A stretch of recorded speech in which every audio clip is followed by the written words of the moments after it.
Apabila kekejian telah merajalela, maka maut bertebaran di mana-mana.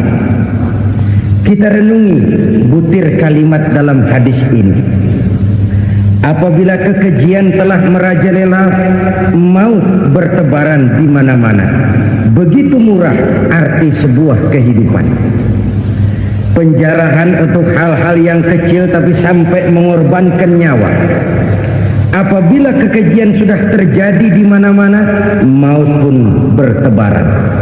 Maut dalam arti berpisah ruh dengan jasad, tapi juga maut dalam arti orang bisa mati karirnya, orang bisa mati usahanya, orang bisa mati kesempatannya karena perbuatan-perbuatan keji yang selama ini tidak terbendung. Lahirlah teori mafia. Siapa yang kuat dia yang berkuasa, siapa yang lemah dia menjadi mangsa. Proyek-proyek besar yang menang tender itu ya dari itu ke itu saja. Yang pengusaha-pengusaha tidak punya koneksi, tidak bisa bayar komisi, dapat proyek tetelan. Ada dagingnya dikit, namanya juga tetelan. Dagingnya sudah habis disantap oleh meja. Sekian puluh meja dilalui, sekian puluh amplop dikeluarkan. Sehingga yang akhirnya ya tinggal tetelan itu tadi. Maka kualitas pekerjaan pun sudah bukan lagi jadi masalah. Demikianlah mafia-mafia ini bermunculan di mana-mana. Di pengadilan terkenal mafia pengadilan. Hukum bisa dibeli, hukum bisa dipesan menurut kebutuhan sponsor. Mafia peradilan, mafia politik, mafia ekonomi, bahkan mafia agama yang menggunakan agama sebagai kedok, menggunakan agama sebagai dalih, menggunakan agama sebagai topeng untuk melancarkan maksud-maksud politiknya pun tidak tertutup kemungkinan. Apabila kekejian telah merajalela, maut bertebaran di mana-mana.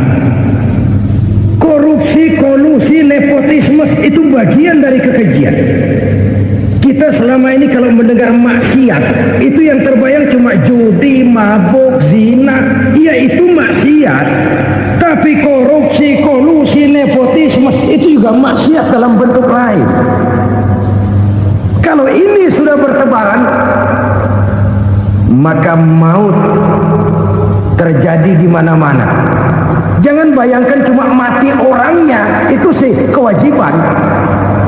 Yang menyakitkan itu orangnya masih hidup tapi dibikin mati, karirnya mati. Kenapa? Karena yang diperlukan bukan cuma orang pinter tapi orang taat. Biar pinter, kalau nggak taat minggir. Biar bodoh, kalau taat bisa nyenangin atasan, bisa nyemur. Kumaha juragan wae ayo nama. Itu yang kadang-kadang dapat penghargaan. Tidak ada prestasi kerja kecuali bikin senang orang di atas. Kita lihat di desa-desa jalan rusak. Kalau ada berita pejabat anak mau turun, jalan rata sekali.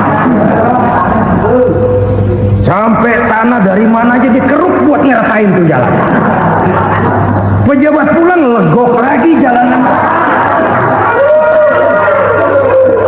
Katanya kita kerja buat rakyat, nyatanya kita cuma melayani atas. Kenapa? Terjadi lingkaran setan. Seperti kata lagu Dul Sumbang itu. Mahasiswa takut sama dosen, dosen takut sama dekan, dekan takut sama rektor, rektor takut sama menteri, menteri takut sama presiden, presiden takut sama mahasiswa. Lah muter balik lagi, lingkaran setan, lingkaran setan. Saudara-saudara kaum muslimin rahimakumullah, kekejian yang merajalela, praktek-praktek mafia yang tertuang dalam kehidupan sehari-hari menyebabkan orang mati karirnya, jasad masih hidup, karir mati, itu menyakitkan. Mati bisnisnya. Rakyat kecil pernah senang ketika cengkeh booming, harganya bagus, rakyat banyak yang pergi haji. Lalu mau ditata, lahir tata niaga cengkeh, malah amburadul. Harga cengkeh jatuh, petani cengkeh kecil menjerit. Siapa yang untung? Segelintir orang. Masihkah kita pakai atas nama rakyat untuk kepentingan nasional, padahal yang nyanyi cuma segelintir orang? Masihkah kita mau bohongi rakyat ini dengan mobil nasional tapi bikinan Korea? Masihkah kita mau bermain verbalisme, bermain kata? Ini sebuah masa lalu yang tidak perlu terulang lagi untuk masa-masa yang akan datang.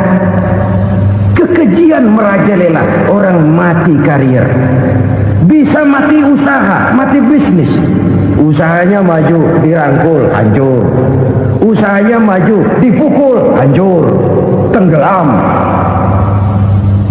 Bahkan yang memilukan dan memalukan badan-badan usaha milik negara itu dikebiri sedemikian rupa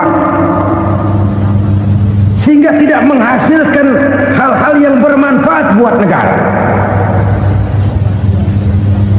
Saudara-saudara kaum muslimin rahimakumullah, kalau nafsu yang sudah mengatur itu semua, maka kekejian pun merajalela.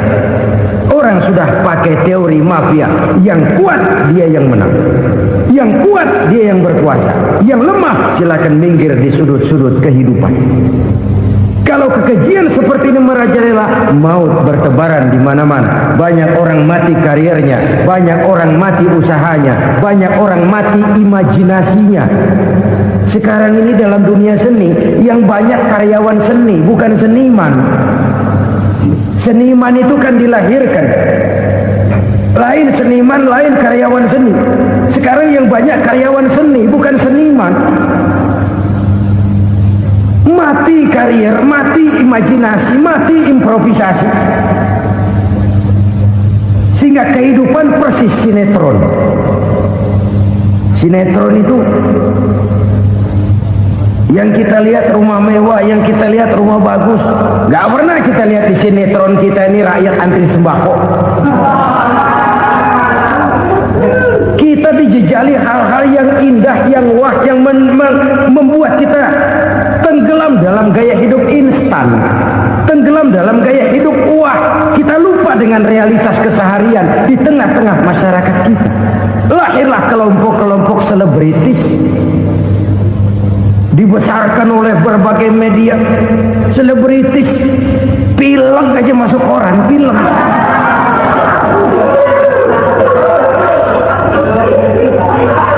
Rakyat yang pingsan antri beras nggak masuk koran. Rakyat yang semaput antri minyak nggak masuk koran. Selebritis panok masuk koran.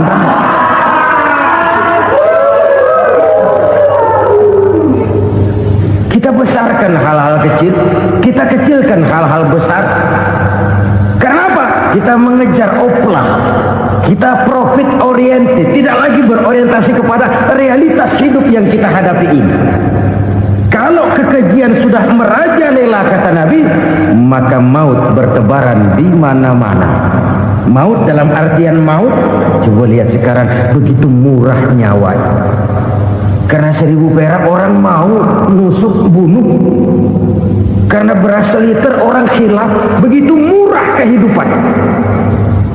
Tapi kekejian dalam bentuk korupsi, kolusi, nepotisme, kekejian dalam bentuk itu mematikan karier, mematikan bisnis, mematikan imajinasi, mematikan kreativitas. Itu juga maut dalam bentuk lain akibat kekejaman lain. Ini penyebab yang ketiga.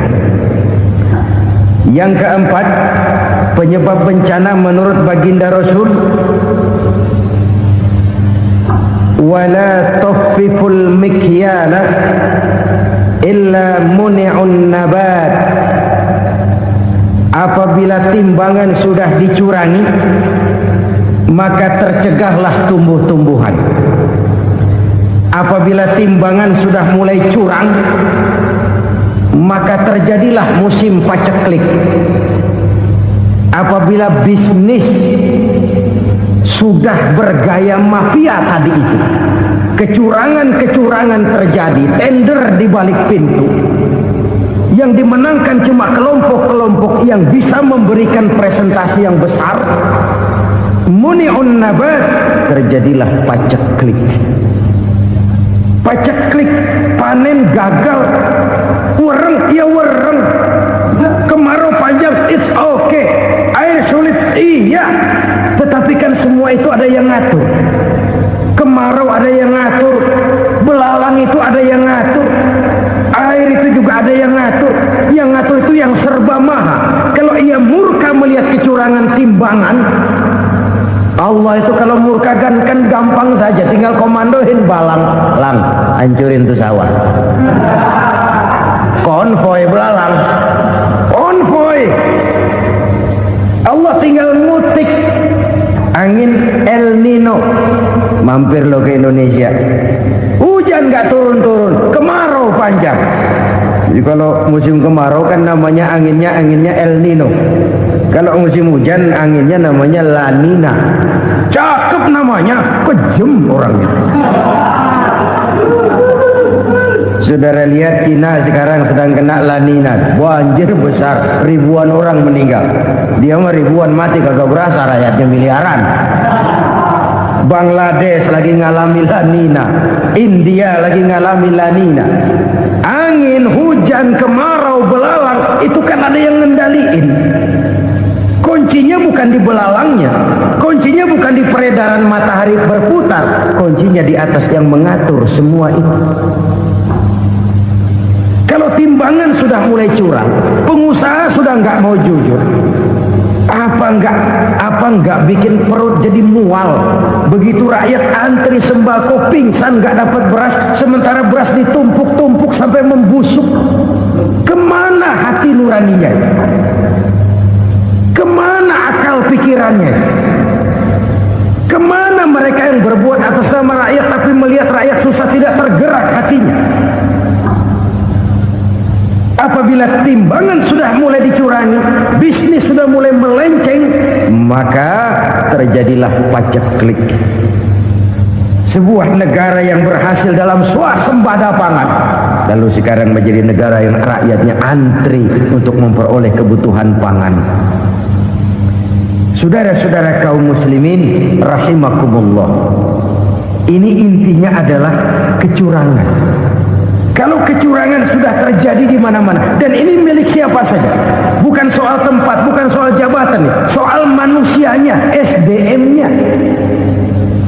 Kecurangan tidak cuma terjadi di kantor, di masjid bisa terjadi kecurangan. Korupsi tidak hanya bisa terjadi di kantor, di madrasah bisa ada korupsi.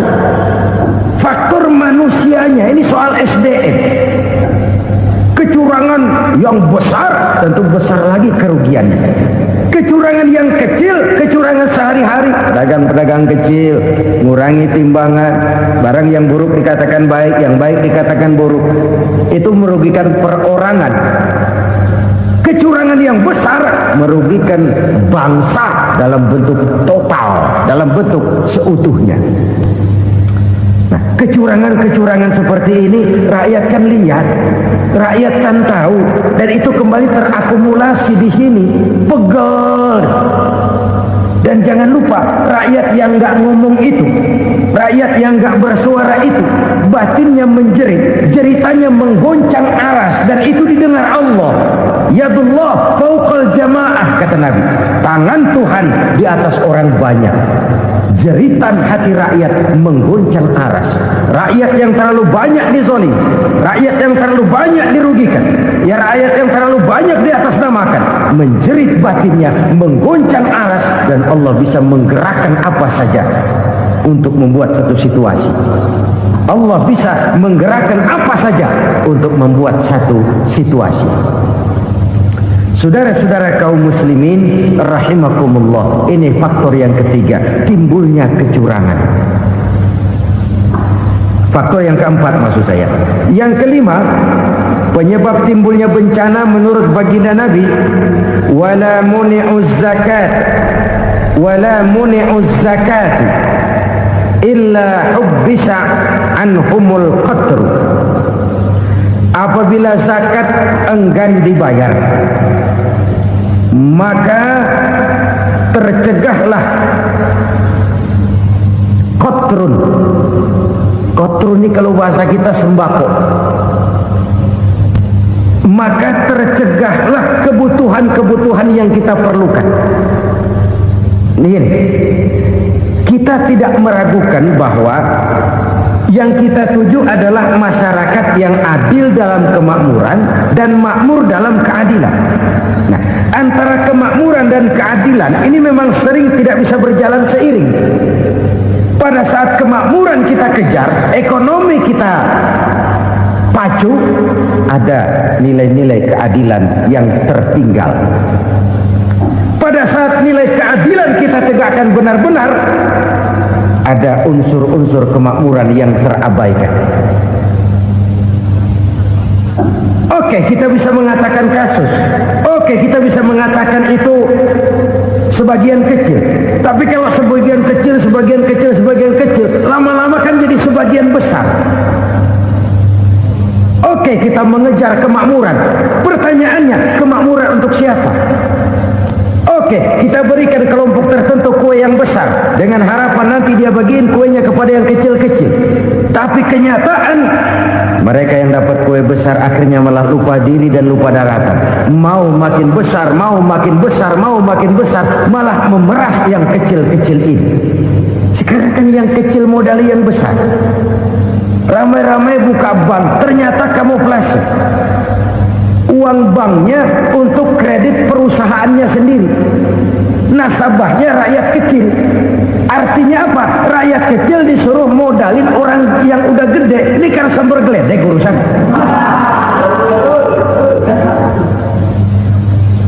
Ini kan permainan apa lagi? Rakyat kecil suruh modali yang gede. Nasabahnya rakyat kecil, kumpulkan uangnya di bank, kucurkan kredit kepada perusahaannya sendiri. Bukankah itu rakyat kecil suruh modali yang gede? Sudah begitu kejamkah kita untuk meraih keuntungan dengan mengorbankan orang kecil ini? Sudah tidak bicara lagi kah nurani kita melihat penderitaan orang yang semakin susah ini?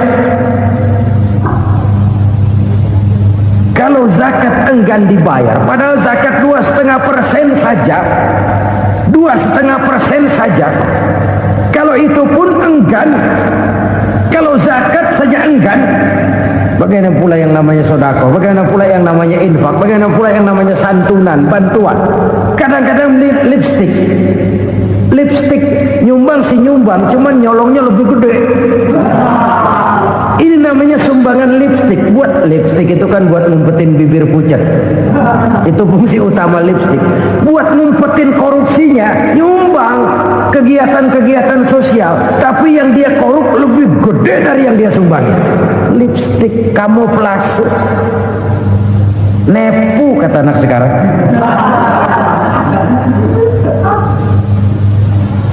Saudara-saudara kaum muslimin rahimakumullah.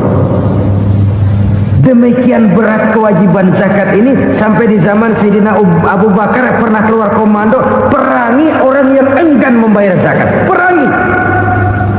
Karena fungsi zakat adalah menjembatani antara si kaya dengan si miskin. Bahwa ada kemiskinan itu Qur'ani. Allah menyatakan, aku melebihkan rezeki sebagian kamu dari yang lain. Ini kan kesenjangan. Allah melebihkan rezeki sebagian kamu dari yang lain. Ada itu. Tetapi itu berjalan secara nature. Nah, kalau direkayasa, yang kaya semakin kaya, yang miskin semakin terpuruk, yang sudah besar dapat proyek besar, yang kecil dapat tetelan. Ini kan rekayasa namanya. Kesenjangan yang direkayasa ini yang kita harus kikis. Nah, fungsi zakat menjembatani dari sisi sosial. Dari sisi pribadi, Nabi berpesan, zakku amwalakum biz zakat. Bersihkan hartamu dengan zakat. Sekarang ada istilah nyuci uang hasil korupsi itu bisa dicuci, dijadikan uang bersih, bukan pakai rinso, bukan, pakai politiknya koruptor, diolah sedemikian rupa sehingga jadi uang resmi.